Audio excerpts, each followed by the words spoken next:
adalah kehidupan, syukurlah selalu. Kita harus selalu akrab hubungan kita dengan Sang Pencipta. Dengan itu akan menjadi nyaman, tenang, damai, sejahtera. Percaya, kalau soal masalah, itulah kehidupan. Kita tidak pernah tahu masalahnya. Justru yang harus tidak tahu. Orang yang tidak merasa masalah, mereka tidak punya kepekaan. Oh, pengalaman bisa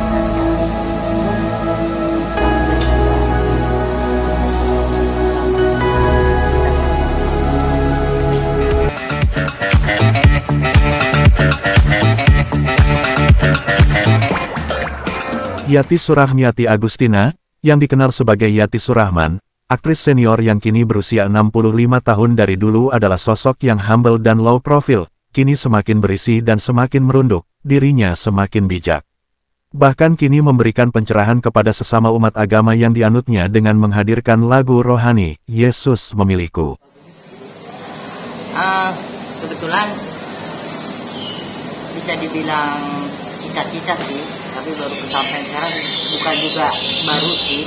Dulu pernah, cuma dulu tidak terlalu fokus, masih juga film, masih juga nyanyi, tapi terus sekarang cuma film, tapi punya keinginan berbagi dengan memberikan sebuah lagu. Kebetulan temanku, dia yang mempunyai ide, liriknya dari dia, terus musiknya yang bikin Abeneo namanya.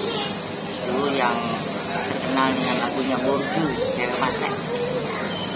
Jadilah, tapi genrenya buat aku bisa dibilang baru, karena genrenya genre nge-rap. Kalau orang yang nggak tahu nge-rap kan kayak orang baca. Iya ya, akhirnya aku belajar. Dan kebetulan sih bisa. Dan masih kelihatan dan masih ada ciri bahwa itu suaraku, kata teman-teman. Ya, mudah-mudahan sih bisa diterima dan bisa menjadi berkat buat semua yang dengar. Itu sebenarnya lagu itu sebenarnya lama ya dibuatnya? Masih enggak tahun ini, cuman bulannya bulan 4 kalau nggak salah. Kalau nggak salah bulan 4, lalu kita rekamannya bulan 6 atau 7. Itu kan itu semua proses. Karena kita mengangkat lagu ini, kita hanya mengajak orang yang mengenal Tuhan yang saya yakini itu sama siapapun. Cuma beda nama mungkin. Jadi kita mengajak di refnya ada kurnya. Kurnya tuh kita mau bantuan dari teman-teman Katolik, teman-teman Betel, yang sudah masuk baru Katolik sama Betel. Yang GPIB-nya kebetulan saya mengajak teman-teman di gereja Jawa, tapi mungkin mereka lagi sibuk, jadi belum kelar, masih diproses. Nah, saya akan coba mengingatkan kalau mereka sibuk. Saya juga tidak memaksa, karena kita hanya ingin mengajak bahwa mari kita bersyukur sama Tuhan yang sudah menganugerahkan nafas buat kita dengan gratis. Jadilah berubah menjadi baik, tapi juga bertumbuh untuk bisa menjadi panutan. Bu, ini kan satu persembahan syukur, satu persembahan syukur yang bisa aku berikan kepada yang aku yakini, Tuhan. Jadi mungkin hanya sebutan saja. Kalau aku kan sebagai orang Kristen bilangnya Tuhan Yesus. Mungkin kalau yang lain bilangnya Nabi Isa. Buat aku sama aja. Nah, sekarang lagu-lagu kayak gini Mbak kan udah masuk di Spotify ya? Ya, Spotify, Apple. Itu emang maksudnya udah berapa yang masuk di Spotify itu udah lama kok belum sih? Udah, masuknya baru kemarin, tanggal 20 Oktober. cuman itu juga belum lengkap karena belum dimasukin yang Katolik sama yang GPIB, yaitu yang kita coba mengajak gereja Jawa. Pernah nggak Pak ditawarin di konser dengan lagu ini? Belum. Kalau ada yang mau nawarin gimana? Boleh-boleh aja, pasti bentar ini kan Natal ya. Pastilah itu karena kita mau mengajak orang punya rasa syukur, karena kebanyakan dengan kondisi dunia seperti sekarang banyak sekali yang terpuruk. Jadi kalau kita mau mengingat lagi, satu, saya selalu bersyukurnya nafas saya nggak beli, jadi saya harus selalu bersyukur. Kan kalau beli, nggak kebayar kan nafas. Makanya kan kalau nggak ada nafas langsung hemat. Ya kadang-kadang banyak orang yang masih mengeluh karena masih pikir Indonesia. Boleh, itu udah mereka punya hak, boleh-boleh saja, tapi harus dilihat. Karena mungkin rezeki itu tidak semuanya buat kita pribadi. Kadang-kadang memang kita harus berbagi. Nggak kadang-kadang sih harus. Walaupun soal persentase itu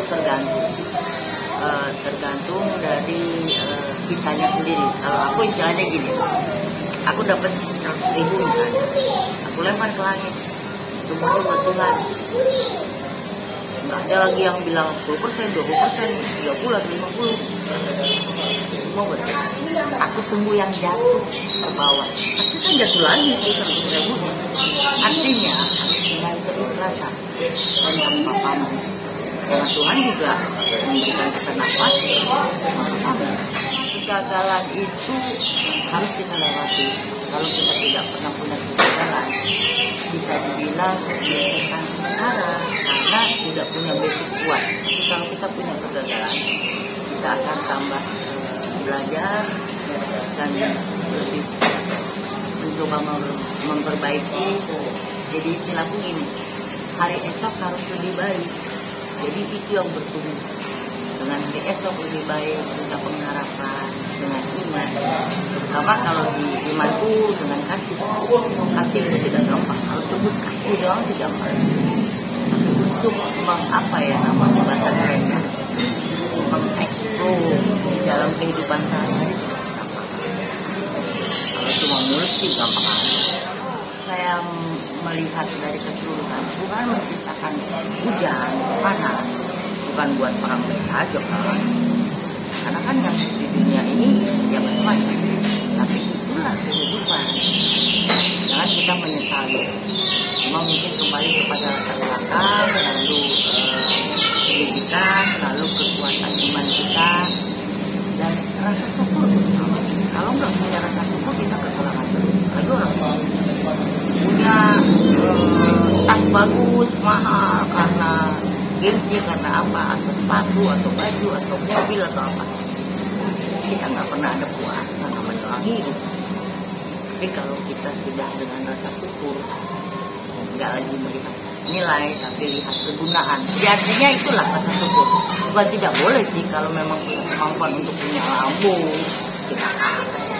Misalnya apa lagi tuh, yang lagi keren-keren, silakan, itu kan hak orang. Dan kalau punya rasa syukur, nyaman hati kita. Nggak punya lagi kekurangan atau apa terus iri dengki, itu jangan. Kita boleh bersaing iri tapi dengan sehat. Artinya kalau kita lihat orang, dia sukses ya,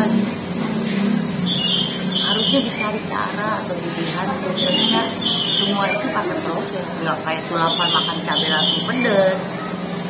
Jadi proses itu memang harus kita lewati. Dengan proses kita punya kekuatan, punya akar yang kuat untuk bersyukur. Dari pengalaman hidupku sih begitu. Ya malu umurnya doang.